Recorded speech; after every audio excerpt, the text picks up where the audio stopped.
The fluorescent lights flickered above the counter as Emily Parker turned the key in the door, locking up the small convenience store for the night. The hum of the refrigerators was the only sound left.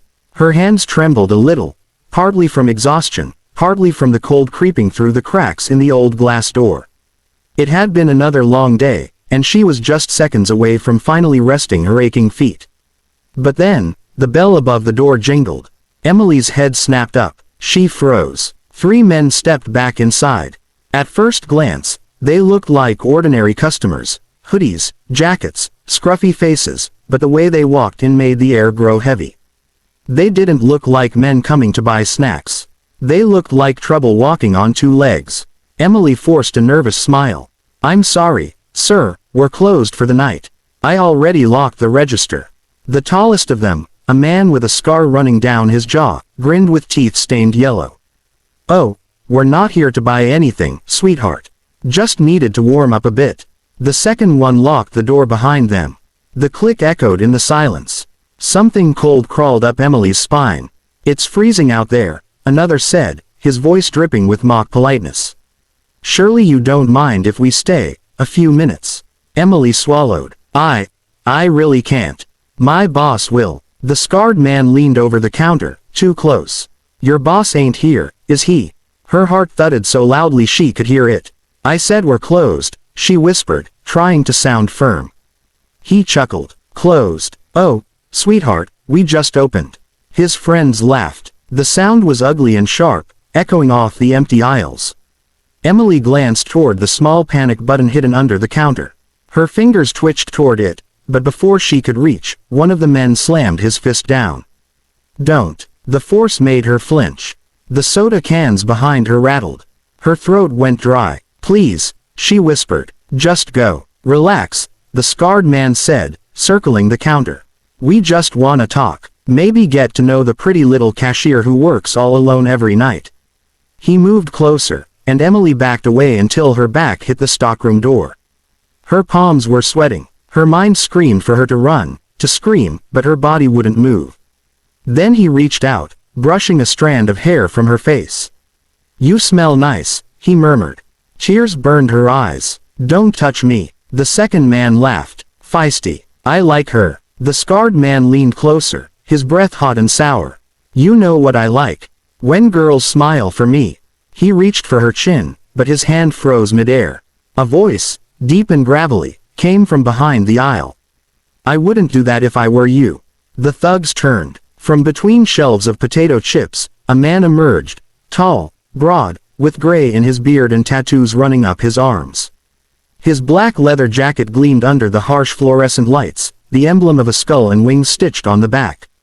Behind him, 3 more figures appeared, each built like a wall, each wearing the same leather patch that read Iron Reaper's MC. The scarred man frowned. "Who the hell are you?" The gray-bearded man, Rex, cracked his neck. "Customers. Still finishing our drinks." He nodded toward the half-empty water bottle in his hand. "You got a problem with that?" One of the thugs sneered. "This ain't your business, old man." Rex's eyes darkened. "You made it my business the moment you put your hands on her."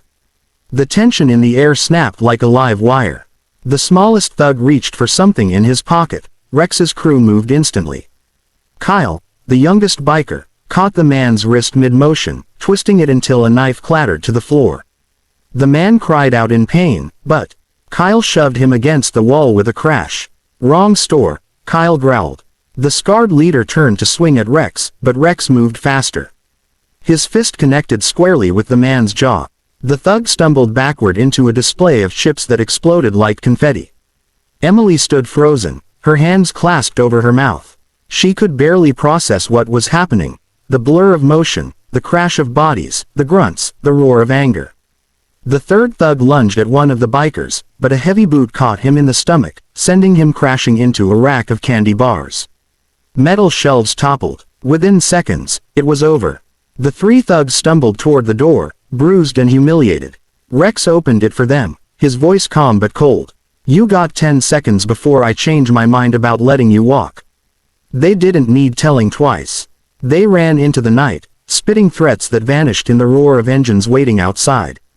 Silence fell. The store was a mess. chips and candy scattered across the floor, one shelf bent out of shape. Emily stood there, trembling, staring at the bikers like they'd stepped out of a movie. Rex turned to her, his hard expression softening.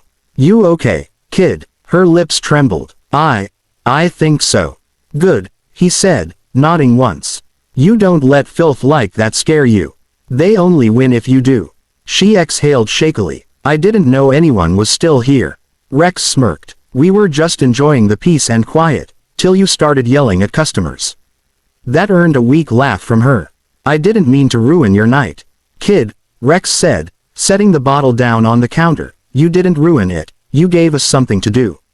Kyle and the others chuckled as they helped pick up a few fallen items. One of them righted a shelf while another tossed the bent knife into a trash can. Rex dropped a few crumpled bills on the counter.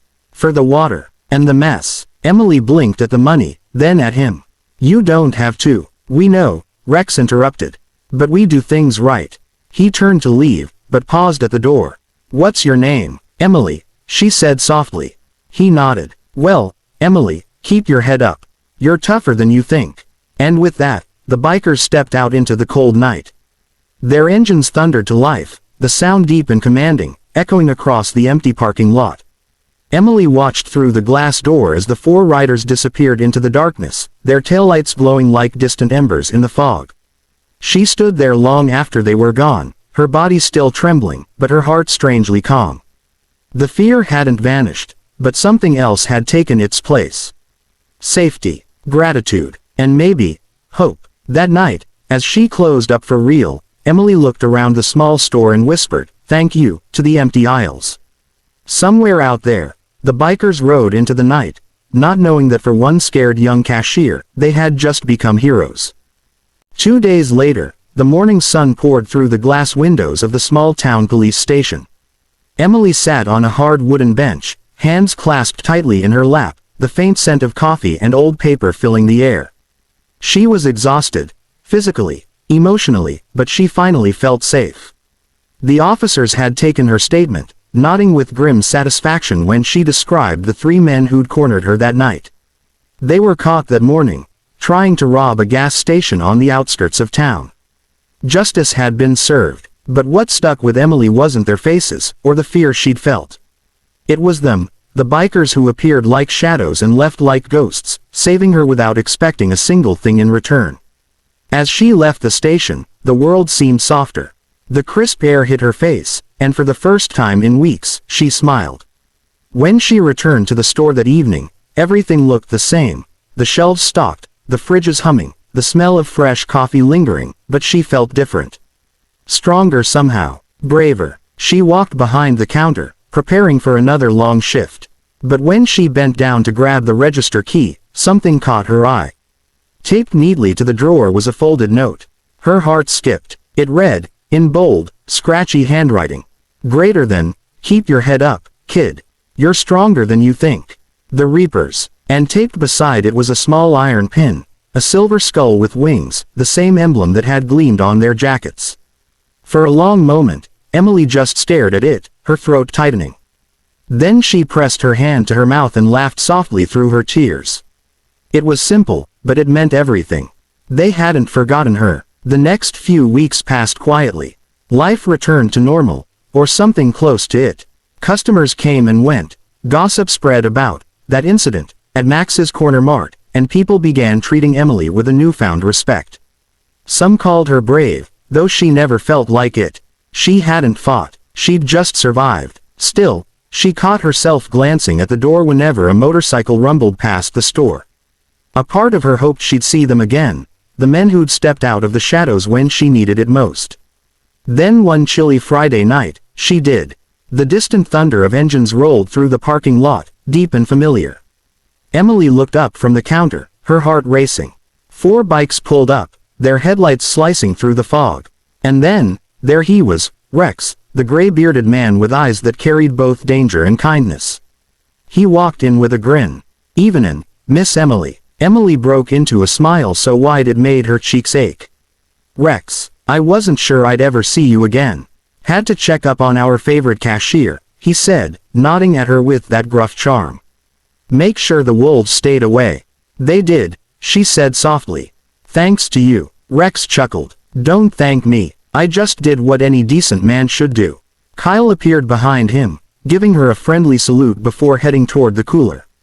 Still got that terrible coffee, I see. She laughed. Still free for you guys. As the bikers settled around the counter, the store felt different, alive, warm, safe. They talked for a while. Emily told them about her mom's recovery, about her dreams of nursing school, about how that night changed everything for her. You know, she said, glancing down at the pin on her apron, I didn't know people like you existed. Rex raised an eyebrow. People like us. She hesitated. The kind who look like trouble but show up like angels. He laughed, a deep, genuine laugh. We're no angels, kid. We just remember what it feels like to be scared and alone. Something in his tone made her eyes sting. He meant it. They stayed a while longer, helping her stock shelves and sharing stories about the road. When the clock neared closing time, Rex pulled something from his jacket, a plain white envelope, and placed it on the counter. What's this? Emily asked. Just something from the boys. She frowned and picked it up, curious. It was heavy. When she opened it, her breath caught. Inside was a thick stack of bills. Her knees went weak. Rex, I can't accept this. You can, he said quietly. That night reminded us of something we'd forgotten. That strength doesn't always look like muscles or motorcycles. Sometimes it looks like a scared kid who still stands her ground. Tears spilled down her cheeks before she could stop them. You don't even know me. He smiled faintly. We didn't have to. The store was silent for a moment, the hum of the lights filling the air like a soft lullaby. Then Rex tipped his head, the leather of his jacket creaking. Take care of yourself, Emily. And when life gets rough, remember, don't ever bow your head. Straighten your crown instead. With that, they left. The door jingled as they stepped out, and their bikes roared to life again, 4 engines fading into the distance until only the quiet hum of the fridges remained. Emily stood there for a long time, holding the envelope close to her chest, feeling a warmth that had nothing to do with money. Months later, Emily walked across a stage to receive her nursing school acceptance letter. Her mother sat in the front row, tears glistening in her eyes. On Emily's backpack, pinned just above the zipper, was that same small iron skull with wings. It wasn't just a reminder of one terrifying night, it was proof that kindness still existed in the unlikeliest of hearts. Every time she heard the distant rumble of motorcycles on the road, she smiled. Because somewhere out there, the Iron Reapers were still riding, protecting strangers, righting wrongs, and proving that even the roughest souls could carry the gentlest hearts. And in quiet moments, Emily would whisper, almost like a prayer. Thank you for staying that night. Because she knew, if not for them, her story might have ended in fear. Instead, it became one of courage, compassion, and the unexpected heroes who wore leather instead of capes.